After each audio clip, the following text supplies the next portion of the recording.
थकित को शांति का वचन भाई भगत सिंह के द्वारा नवंबर 11 तारीख।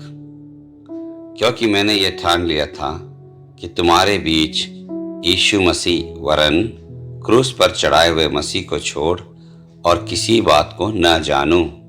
पहला कुरिन्थियों को लिखी पत्री 2 अध्याय का 2 पद।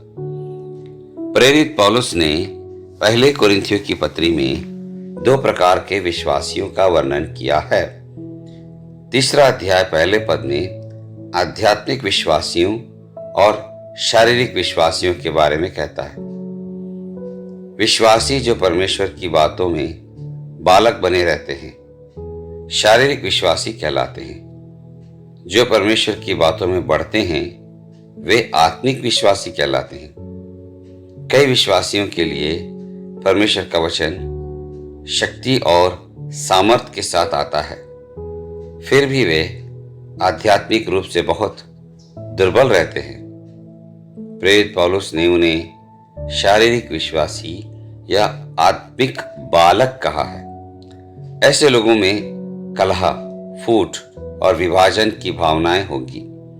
ऐसे विश्वासियों को परमेश्वर की गहरी और सच्ची बातों की कोई भूख नहीं है और न ही उनमें ठोस आहार यानी कि परमेश्वर के वचन की गहरी सच्चाइयों को प्राप्त करने की क्षमता है। परंतु परमेश्वर चाहता है कि सभी विश्वासी आत्मिक परिपक्वता की ओर बढ़े। आत्मिक विश्वासी होने के लिए हमें अपने प्रभु यीशु मसीह के क्रूस के अर्थ को समझने की आवश्यकता है। पहला कुरिन्थियों 2 अध्याय 2 पद। पौलुस को कुरिन्थ के विश्वासियों के बीच क्रूस के व्यक्तिगत अनुभव को जानने में दिलचस्पी थी। क्रूस के ज्ञान के बिना वे बच्चों की तरह आपस में झगड़ रहे थे। वे ईर्ष्या, कलह, विभाजन की भावनाओं और झगड़ों से भरे हुए थे।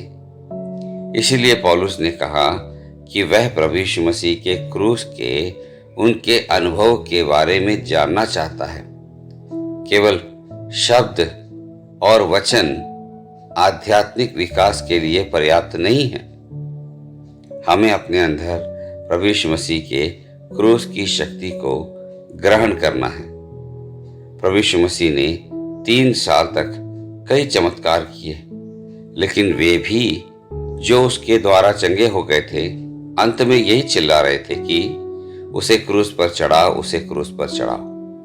लोगों के लिए कई चमत्कार देखना और फिर भी अंधेरे में रहना संभव है। प्रभु यीशु ने पुनरुत्थान में प्रकट हुई शक्ति के द्वारा कई लोगों को जीवन को बदल दिया। वह पवित्र शास्त्र के अनुसार मारा गया और पवित्र शास्त्र के अनुसार गाड़ा गया और पवित्र शास्त्र के अनुसार ही फिर से जी उठा। इसके बाद उन्होंने अपने चेलों को संसार में जाने के लिए और सुसमाचार प्रचार करने के लिए भेजा। तब उनके उपदेश के द्वारा बहुतों का परिवर्तन हुआ, क्योंकि क्रूस की शक्ति अब उनमें आ गई थी। पौलुस उस शक्ति के महत्व को जानता था। हमें प्रभु यीशु मसीह की उस शक्ति को अपने अंदर प्राप्त करना है, जिसे उन्होंने सूली पर प्रकट किया था। जब वह मरा तो हम उसके साथ मरे, जब वह गाड़ा गया तो हम उसके साथ गाड़े गए, और जब वह जी उठा तो हम उसके साथ जी उठे। परमेश्वर के वचन के अनुसार प्रभु यीशु मसीह हमारा सृष्टिकर्ता है। यूहन्ना सुसमाचार 1 अध्याय का 3 पद। वह न केवल हमारा निर्माता है, बल्कि उसने हमारे लिए अपना जीवन दिया। विश्वास के द्वारा हमें स्वयं को उसमें उसके क्रूस पर देख सकते हैं। केवल जब हम प्रभु यीशु मसीह की क्रूस पर मृत्यु में उसके साथ अपनी एकता का अनुभव करते हैं, तभी हमारे पास उसके पुनरुत्थान की शक्ति होगी। केवल उसके कष्टों के लिए आंसू बहाने से हमें वो शक्ति नहीं मिलेगी, क्योंकि वह हमारी सहानुभूति पाने के लिए नहीं मरा। वह किसी शहीद के रूप में नहीं मरा। उसने अपनी इच्छा से खुद को दे दिया। वह चाहता है कि आप और मैं विश्वास करें कि वह हमारे स्थान पर मर गया और हमारे लिए दफनाया गया और हम में रहने के लिए फिर से जी उठा। यही एक ऐसा अनुभव है जो हमको विजय प्रदान करता है, क्योंकि क्रूस की सच्ची सामर्थ हम में आ जाती है।